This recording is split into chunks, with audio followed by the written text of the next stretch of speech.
সম্মানিত ভিউয়ার্স, আমরা যে ভিডিওটি দেখতে পাচ্ছি এখন বাচ্চাগুলো, এগুলো মূলত বুডারের নিচে তাপমাত্রা কম হওয়ায় দেখেন সব মুরগি কিন্তু বুডারের নিচে।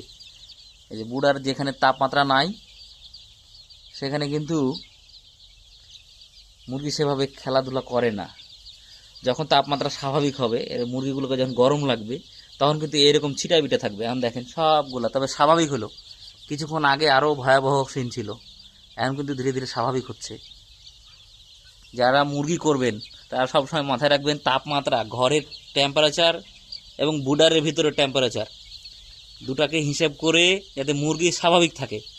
অর্থাৎ ধীরে ধীরে মুরগিগুলো স্বাভাবিক হচ্ছে, কিন্তু কিছুক্ষণ আগে একেবারে জমা জমা ছিল। আর যখন আপনার মুরগি জমা জমা থাকবে তখন কিন্তু ওষুধ আপনার জন্য কোনো কাজেই আসবে না। সুতরাং মুরগির সব থেকে মনে করেন গুরুত্বপূর্ণ সময় হচ্ছে ব্রুডিং পিরিয়ড, অর্থাৎ যে সময় আপনি তাপ দিবেন, কৃত্রিম তাপ। এদের তো মা নাই যে তার মা পাখার নিচে নিয়ে থাকবে। সুতরাং অ্যান্টিবায়োটিকের থেকে ব্রুডিংয়ের তাপমাত্রা বেশি জরুরি। সুতরাং যারা মুরগি করেন তারা জানেন, বা হয়তো জানা থাকলেও গুরুত্ব দিচ্ছেন না। আগামীতে মুরগি করার সময় এই শীতে অন্তত গুরুত্ব দিবেন তাপমাত্রার বিষয়টা, নাহলে আপনার মুরগি ভালো হবে না।